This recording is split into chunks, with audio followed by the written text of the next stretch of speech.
It's time for the film room, and on today's episode, we're going to take a look at Oregon defensive tackle Derrick Harmon.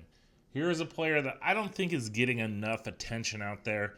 You know, we hear about Mason Graham, we hear about Walter Nolan, but I think Derrick Harmon is one of the better defensive prospects in this draft, especially probably the number 2 defensive tackle in this draft.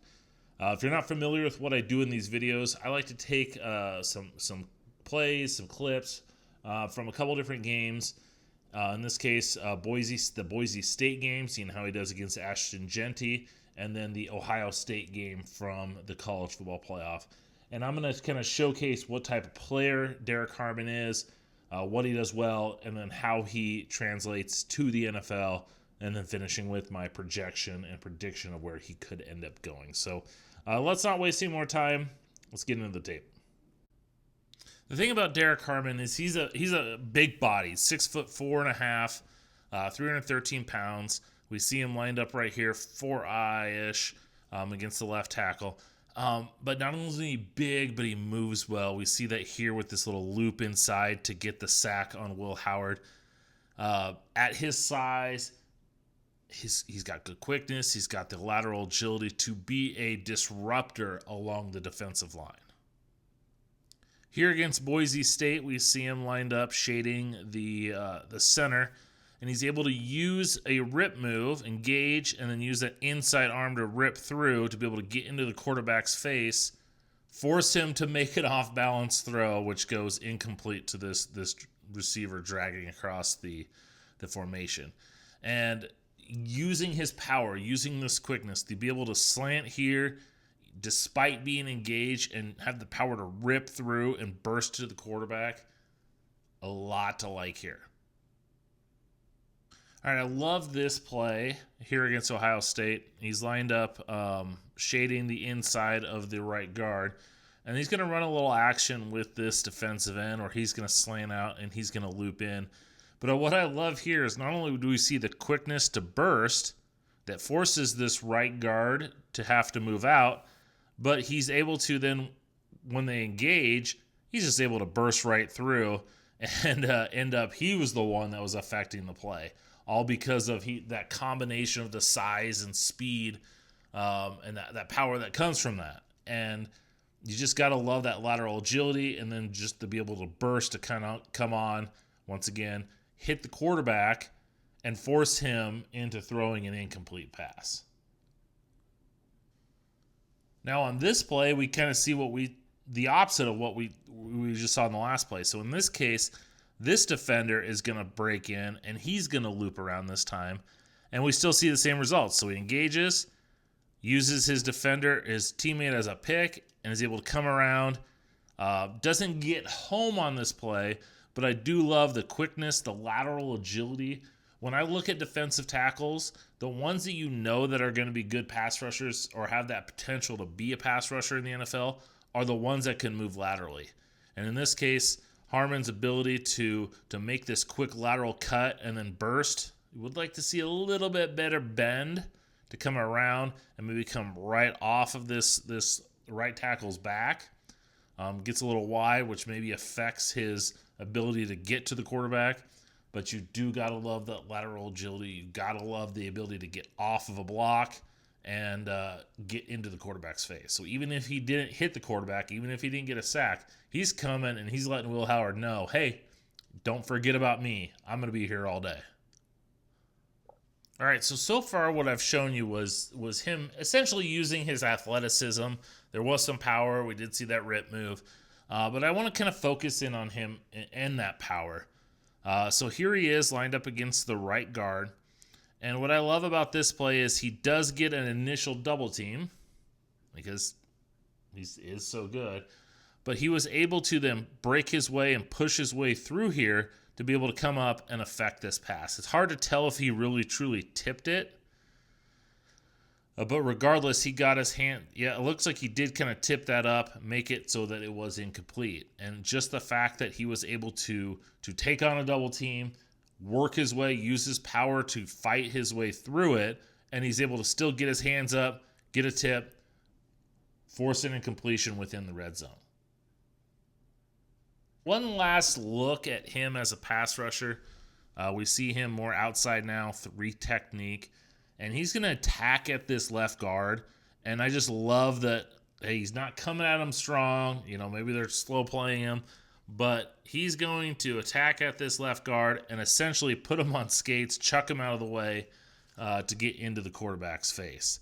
And just that ability, he's got his hands underneath, creating that leverage, forcing him on his back, pushing him back. And then what I love here is he tries to get inside, but he gets caught and he just shucks him to the side and goes and hits the quarterback. And you just got to love that strength, the tenacity, and just the raw power to be able to manhandle an offensive lineman on your way back to the quarterback.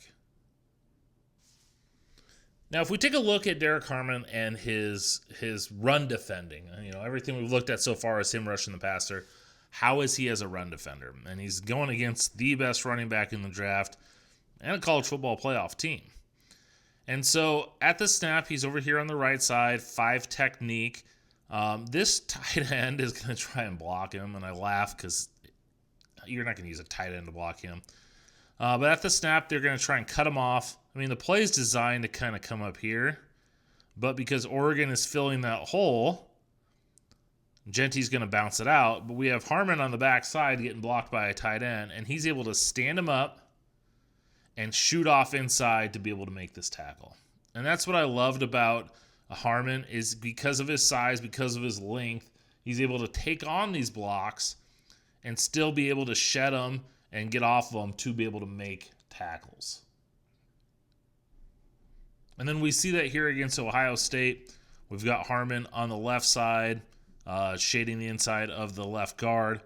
And at the snap, once again, he's able to engage with him, see that the running back's coming inside. He's got inside leverage, so that does make it easier, but able to just push off and stop Judkins for essentially no gain right here.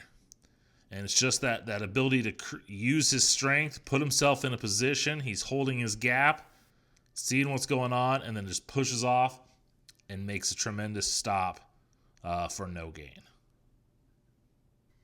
There is so much to like about Derrick Harmon and his prospects for the 2025 NFL Draft. As I've said several times, 6'4.5", 313 pounds. He's a big-bodied defensive tackle, but he's not a run-stuffing nose tackle. He's a guy that moves well. He's able to play the run. He's able to shed blocks and create penetration to break up the run. But he also has that agility. He has that power. He has the burst to be able to be a factor in the pass rushing. And here's a guy that is routinely mocked at the end of first rounds, and that's media's mocks. That's not what NFL teams necessarily see. But I think he is very underrated when it comes to the media and draft analysts like me. I think he is one of the better defensive prospects in this class. I have him as my number 2 rated defensive tackle, only behind Mason Graham. And to me, he's a guy that, Mason Graham is going to go in the top 10. And I think if you're a defensive tackle and you need someone in the top 10, that's a guy that you're going to like. But I think Harmon's a guy that maybe isn't as, maybe doesn't have that burst that Graham does. But he's got better size, he's got better length, he's bigger. And I think if you need a defensive tackle and you're picking in maybe the second half of the first round, you're going to be pretty excited about Derrick Harmon, and you're going to be happy that you got him. Here's a guy that can kind of move around. We saw him at the 5 technique, we saw him at the 3, we saw him head up on the nose tackle. So he's got some versatility, he's got the ability to be scheme transcendent. He could play in a 3-4. He could play in a 4-3. So whatever your team needs, and I think that's why, because he's so scheme versatile, because he's got good size, because he's got athletic ability, because he can rush the pass, because he can stop the run, he can do it all, he's going to have a lot of suitors. And so I think he's probably going to be taken somewhere in the early 20s, and a team I think is going to be pretty excited to have him. All right, that's going to go ahead and wrap it up for this episode of The Film Room. If you like what you saw and you haven't subscribed yet, make sure that you do so. click the bell for to get notifications whenever a new video comes out. I'll have plenty more of these prospect breakdowns to come out. And then make sure you follow me on social media. Wherever you do social media, you can find me at draft_Brian. Thanks for watching. Hope you enjoyed. Till next time.